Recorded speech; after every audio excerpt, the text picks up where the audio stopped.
Hi everyone. I'm so happy that I'm reviewing this 1000th book. We have started this journey on February 21st with Atanati Adamandi, and now we are standing here in the journey of Search the Roots, Love Thy Reading. I found this wonderful book, Veronika Decides to Die, written by Paulo Coelho, who is a Brazilian author who always depicts his character driven by spiritually motivated journeys. And to say about this author, he writes all his novels in his Portuguese language, and it is getting translated into more than 83 languages. I don't know whether it is available in Tamil, but still he is actually an avid and influencing author actually in the minds of the readers. And to say about this story, Veronika Decides to Die. The story is all about a 24-year-old girl named Veronika who wants to commit suicide. Probably the reason why she wanted to commit suicide is actually she is an attractive woman with friends and family, but who appears to have a perfect life, but feeling of powerlessness and often influenced by the despair and all those things, she feels dejected and she don't find any draw towards life, and hence she just wanted to commit suicide. See, probably the author, what he says, if you see, he just wanted you to transport into the characters what he is depicting. See, one such character is this Veronika. So through Veronika only we are going to see the life. Probably in some cases we can find or we can associate our life with Veronika in certain places. But why Veronika feels so? Why she wanted to commit suicide? And at one point she thinks that there is no point in living a life. There is no point in doing this life. There is no draw towards life because there is nothing motivating. What she thinks is actually, after this, what I'm going to do? I'm going to age, I'm going to die. So there is no point in continuing the life, and hence she wanted to commit suicide. So probably, if at all, if such thought comes to us, she is contemplating what are the options of committing suicide. Generally it comes to anybody's mind, right? That the author, he says that. So she is contemplating many options. So what are the ways of committing suicide? Like to hang, or to slit the wrist, or to pop the pills. And at last she found popping the pills would be the best option, because she don't want to disturb other persons, or she don't want to give such grief to others. Suppose if she slits her wrist and the blood will overflow all the floor, and others who wanted to clean the floor might find it very difficult, or they may hesitate. So these thoughts, and afterthought comes to her mind, and at last what she decides, if you see, she wanted to pop the sleeping pills, and at the end of the day what she does, she pops the pills, the sleeping pills. But before that, what is she? She is a librarian, she is an attractive woman, she has a good family, she has friends, she has everything in her life, but still she don't have any draw towards life, and that's why she wanted to commit suicide. And after deciding that, she pops the entire pills. Then after, when she woke up, she found herself in an asylum called as, that is, which is meant for mentally retarded people in Billet. So Villet, actually this story where it is taking place, if you see, this story is taking place in a place called Ljubljana, which is the capital of Slovenia, which came apart from Yugoslavia. So when she found herself in a mental asylum, she couldn't able to know, or she couldn't able to understand what is happening around us.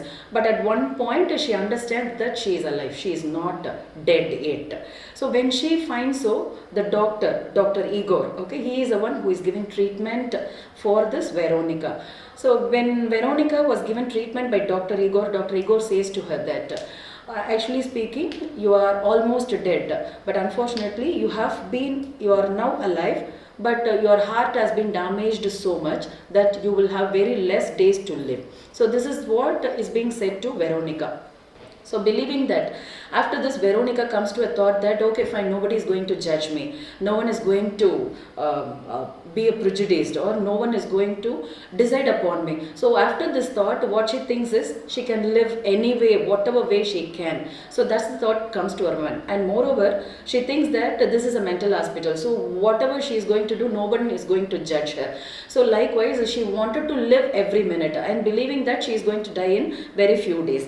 So while in the institution, that is in the mental asylum, she happens to meet many characters, and out of those characters, very few characters are very important. Dr. Igor, who is one who is giving treatment for Veronica, and the next character is Mari. She is actually a white-haired lawyer, very successful lawyer. She is one other person, and the next person is Zetka.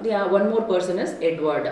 And when all these characters are there in the mental asylum, but she finds her draw towards two characters. One is called as Mari, and the other one is Edward. So what Mari is doing, Mari is somehow she is influencing her life, okay, that you should live your life, you should not be like this, whatever it may be, whatever comes your way, you just get drawn towards it and take the life as it comes. That is what she is, that is advice that she is getting it from Mari. And Edward is another character who is a son of a diplomat in Yugoslavia, where he has got a love towards painting, but unfortunately because of the diplomat parents, the parents are expecting Edward to pursue his dream, like they expect him to be a diplomat, but unfortunately his draw is towards painting and other things. He just wanted to draw, or he just wanted to take life as it comes. So that is his part of, or his love towards the life. While going or while pursuing his dream, unfortunately he met with an accident and he ends up here as a schizophrenic patient. So she happens to meet all these characters like Dr. Igor, Mari, Edward, then Zetka. So these characters, when she meets, Veronica meets all these characters, she finds herself, she is renewing her characters with so many personalities, so many characters around that mental asylum. So then that time she feels comfortable, okay, fine, there are people like me around me. When so many are there, why should I commit suicide? Then there is no point in committing a suicide. Okay, she just wanted to take the life as it comes. So this is how the life travels. At any point of time, the author will give you to transport into the zone, and as well as the lifestyle of the characters is being portrayed. There are many areas where you can see, where you can relate your life to the characters, because in many ways we can relate. And probably we all might have felt the same at any point of time, arising out of helplessness. Because most of the time we are worried about others' opinion, prejudices, judgment and expectations. So this is how the author makes you feel like Veronica, or he will make you to realize the conflicting emotions of Veronica. So when Veronica awakens, she finds with these characters.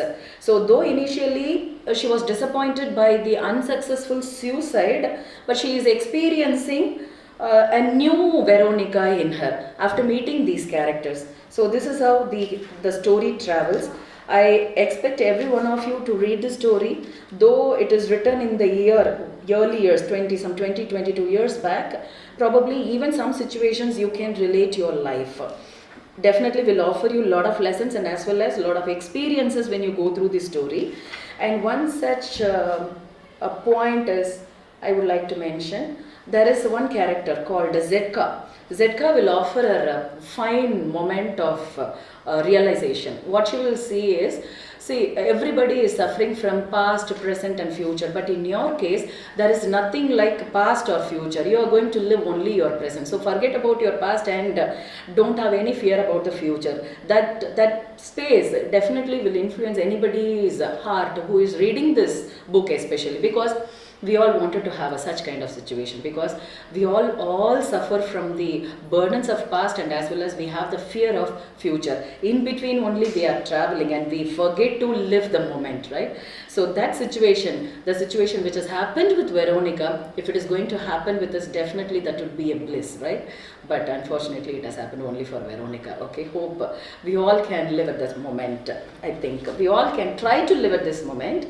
So this story will definitely give you a lot of lessons, and at the end of the day what he says, if you see how nice it would be, like she finds herself playing the piano again, a former passion that she had abandoned, and her sonata attracts Edward, with whom she falls in love as she has never before. So it shows that actually after meeting these characters, after interacting with these characters, she found something new in them, and they both, Veronica and Edward, finding a draw towards each other, and ultimately they just leave the asylum, okay, without mentioning to anyone, without informing to anyone. At one fine day they both get away from that asylum, and people in the asylum, people in the mental institution believe that, they all think that this Veronica, definitely she would die, or should have died, because that's what Dr. Igor has said, because she has very few days to live, and that's why she had gone out of this institution, because she don't want to give the pain to the people who is in the institution. So that's why she had left. And this Edward, as far as Edward is concerned, is also a schizophrenic, so he don't necessarily be here, so that's why he would have left. But only Dr. Igor knows that Veronica will not die so soon, because the medicines which he has offered for Veronica will definitely taken away the instinct of committing suicide from her. Why he is very particular about that particular thing is, people when commit suicide, actually when they come out of that suicide attempt, or when they have a failure of suicide attempt, he says that people will have a tendency to commit suicide again and again, because the thought will be there, because such sort of a thing will be there in the mentally or in human mind, he says that. But what he says is, he was doing research with Veronica, and he was made successful with that research also, and that's why he says that Veronica will not die so soon, probably with the thought that tomorrow she will die, but she will be living. So that is a thought given by Dr. Igor, and probably this is a case. So what the story narrates is, Veronica and Edward, they just get along, and they get along with the life, and they have taken the life as it comes. So all these things are lessons, and to me this book taught me, if you are different from others, what he says, if you are different from others, just accept it. You are a different person. Never compare yourself with anybody else. People may call you mad, okay, it doesn't matter any sense at all, unless and until you wish to do anything of your choice. Just go ahead, because life is made for you. Life has given you a lot of things, and that's why take it as it comes. Never ever bothered about others' opinion or expectations or prejudices or anything. Whatever comes your way, just set aside and keep walking. And Veronica Decides to Die imparts very strong message for the teenagers that life is not limited to our problems. Rather, we should face them and leave no space for disappointments. Okay. His writing style will make you realize enormous, tiny and important things to take life in a very different perspective. Definitely he is one such influencing author where he can transport you into the characters he is depicting in every novel. There are various novels he has written. I hope you all have enjoyed this review, and I wish everyone to read this book. Not only this book, any book which comes your way. Okay, please give a reading, okay? Because reading will give you a joy. A reading will give you happiness, and that happiness is immeasurable. That could be understandable only by the people who gives a reading. And definitely, thank you so much. Thank you.